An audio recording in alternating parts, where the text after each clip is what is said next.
So on behalf of Your Golf Travel and Premier Golf, we would all love to welcome you to the 18th edition of the Solheim Cup here in Spain. Yes, woo, woo, woo. Now, I believe that we have some American fans and European fans. So my name is Sophie Walker. As I've said before, I'm working for the TV this week. So I'm here to give you some inside information about the teams, about the golf course, and what's going on this week. But first of all, it's very, very hot out here in Spain. So not meaning to sound like a mum, make sure that you wear a hat, sun protection out there. It's a very, very long walk, so I would recommend that you jump in some grandstands and head to the tapas bars out there. Inside information. So most of the time I work on the Ladies European Tour commentating for Sky Sports, and I pop over to the LPGA at the end of the year to work in Asia. So on the driving range this week, you get really, really close to the players. So that's quite a good bit of advice. So I've been listening in. I'm there first thing this morning, 8 o'clock. Has Danielle Kang got her golf clubs? That's what all the American fans want to know. Yes, she has. She has indeed. She got them sent last night from Amsterdam. So not only does she have her own golf clubs, she has a full set of Titleist golf clubs because the guys in Britain flew down to Spain to deliver them to her. So she has 2 sets of clubs. And an important fact about Danielle Kang, her putter is that valuable to her that she travels with it separately. She puts it in a rifle bag and travels with it separately because it's personally designed by herself and Scotty Cameron at Titleist. So that's a bit of the American news. The European news this morning, as I say, I'm on the range. How's everybody getting on? They're all dressed in their European blue. Every day you get assigned like a piece of paper, and this is what you are wearing. Charlie Hull walks on in green. Looks over, says to her caddy, I think I've got the wrong kit on. So Charlie Hull was in Monday's outfit on a Wednesday. Next thing you know, I mean, it's all kicking off. The vice captains are coming in. Suzanne Pettersson's running over. What's happened? Is Charlie okay? Yes, Charlie is okay. Can somebody please get her a blue top? So the next thing you know, a vice captain runs off, and Charlie gets a t-shirt, strips off on the driving range, and puts it on and goes out to play.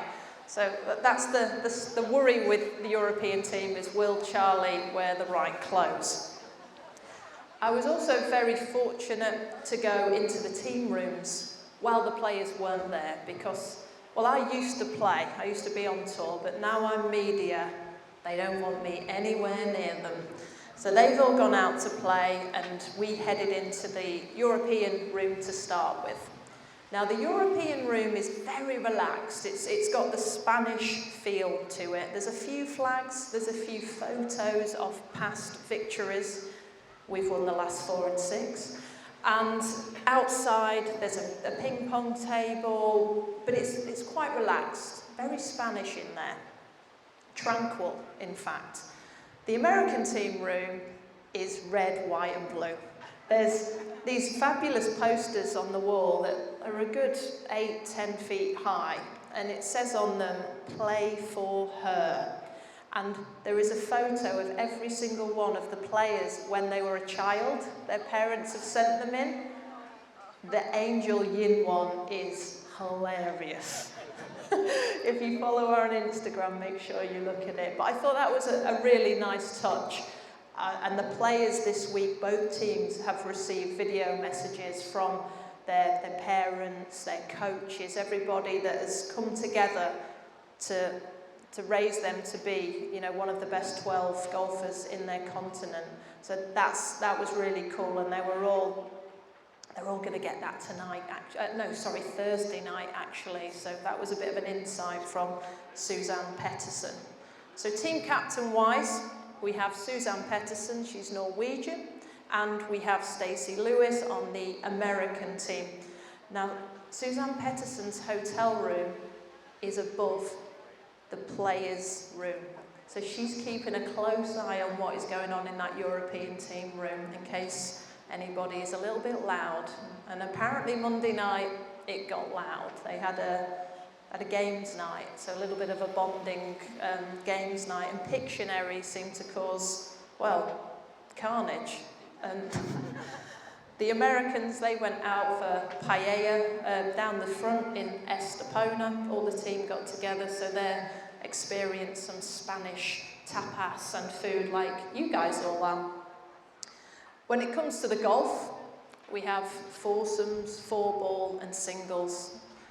Little insight for you, Europe haven't lost the last 7 sessions of foursomes, so it's a big deal for the Americans to go out and try and get something out of the foursomes.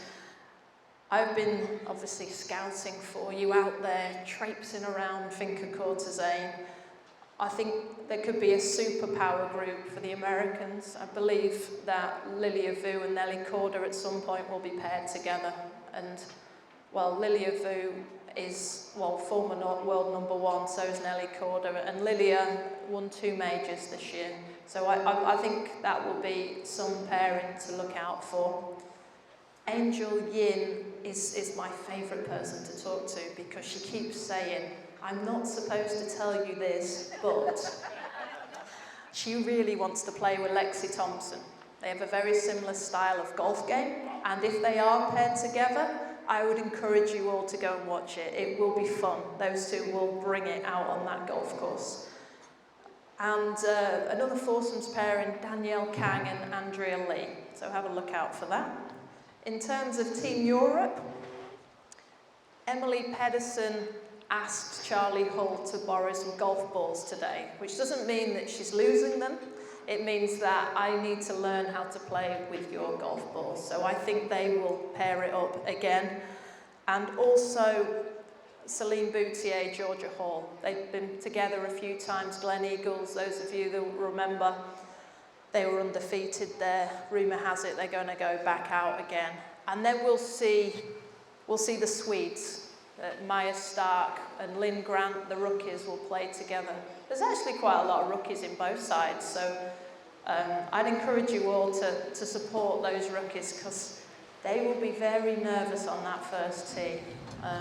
I don't know if anyone's been there, but the first tee is going to be epic this year. It's a reachable par 4, so, you know, Charlie Hull will be going for it, even in foursomes, no doubt. And it'll be very nerve-wracking, but it'll be a great tee box to go and watch on. I was also asked to give you a little bit of advice about maybe where you want to go and watch, where to stand, what to do over at Finca Cortesane. So I would recommend the first hole, that first tee. Then after that, to the right-hand side, you've got the 5th green, so you can have a little look around there. For those of you that don't want to walk too far, because it's a golf cart course. Most of the Americans here will totally understand that. There's a lot of canyons out there. It's very Californian in the sense of that word. If you don't want to walk too far, just hang around 16 and 17. There's plenty of food, drinks, hospitality around there. And most matches finish on 16 statistically, so that's something to bear in mind. Also, par 3s are great. You get to see the beginning, the middle, and the end of the holes.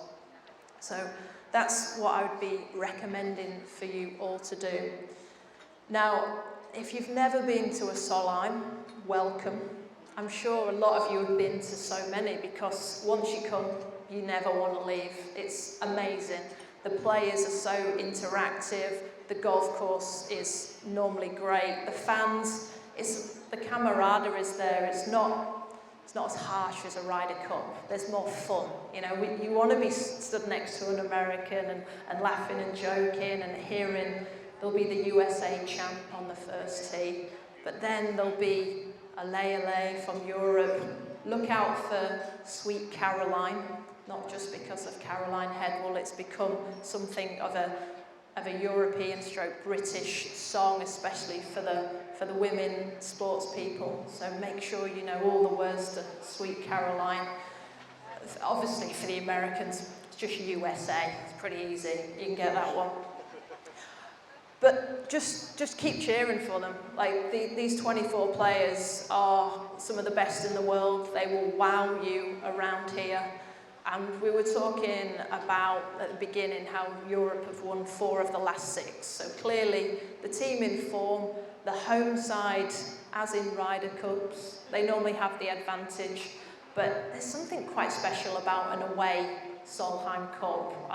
So I'm sure all the Americans will really enjoy that. And looking for some positivity for the Americans, this golf course has Bermuda grass. So those of you that live down in Florida or play down there, we're not used to that in Europe at all. So you actually have a bit of an advantage on a European golf course. So that's something to look out for. And then what is special about this year is that it's going to be the best year ever. And then next year, we get to do it all again. We have back-to-back Solheim Cups, which, the Ryder Cup got cancelled, and we were like, okay, us women will move. But I think it's great, because as soon as you watch one, I remember watching the Solheim at Glen Eagles thinking, when's the next one? When's the next one? And you'll all have that on Sunday afternoon. So next year, it's over in Virginia. It's near Washington, D.C., the capital of America, at the Robert Trent Jones Golf Club. And, as I say, an away Solheim is so cool because you feel really welcomed by the home team. Your support, you become tighter, you make some real good friendships for life. The hotels are a lot closer together. So I'd encourage you to have a look at that. And for those of you that are thinking, well, another one? Can I afford it? We've got a prize coming up, right? So if you look over here, we have a trip for 2 that is a free trip next year to the Solheim Cup. It doesn't matter what team you're supporting, it's all about just supporting the event. So if you scan that code, then you can enter, and any further information, just ask the Your Golf Travel or Premier Golf people that are here at the moment. I've never been to an away Solheim, so I can't wait to eventually go to that. So that's kind of my little intro to everybody. I'm quite happy to answer the odd question if anybody has one. If not, I will leave you to your lovely red wine, white wine and tapas and the rest of the evening. But I'll offer it to the floor. And we have a question already. Yeah, I'm sorry, I missed your name and who you are, what you do. Oh, what I do, yeah. I don't talk about myself enough. Right, okay. So I'm Sophie Walker. I do the Ladies European Tour commentary, so that'll be on the Golf Channel and the World Feed. So this week I'm doing the same again, so I'll be working with Christina Kim this week and Paige McKenzie, but Morgan Pressel, Karen Stupples, they're like the Strictly Golf Channel team. Yeah, so. Yeah, I believe it's televised here. I'm not sure about what's going on in your hotel rooms. Or actually, when you're on the golf course as well, there are TVs. Most TVs are next to grandstands, so you can sit in a grandstand, watch the television, and then watch the live golf come through as well.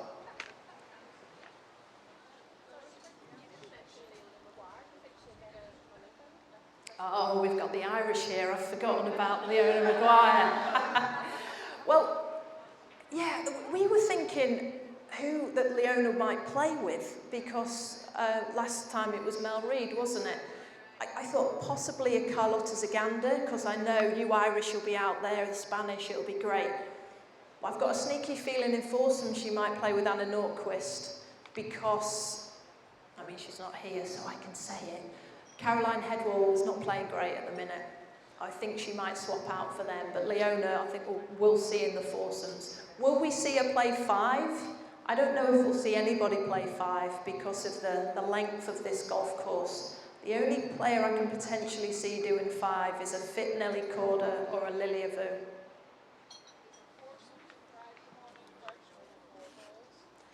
Yeah, so talking about, just got my schedule through at the minute, and I'm on for 11 hours. Right, so it's 8 a.m. first tee times, foursomes into 4 balls. Yeah. Any other questions, or should I leave you? Oh, we've got one more. What's your biggest memory of the Solheim Cup so far? So Solheim Cup for me is really special because I say this quite a lot when I get interviewed. The only golf that was ever on the television when I was young was the Women's British Open and the Solheim. So my first Solheim I can remember was Loch Lomond in the rain and Karen Coke with a beanie on, and she had blonde hair coming out, and she hit 7 wood everywhere. So that was my first Solheim that I can remember. And my favourite Solheim, I think it will always be, is the Suzanne Peterson putt. Yeah, you know, it's the ultimate mic drop, walk off, and retire. Maybe I should do that. Drop the microphone, walk off and retire for the night. So I think we'll leave it there. I want you to also have the most amazing time these next few days in Spain. Premier Golf, Your Golf Travel, they're here for you. Any questions that you need, just make sure you put your suntan lotion on and you get those voices ready to make sure that this is the best Solheim Cup ever. So thank you very much and have a good night.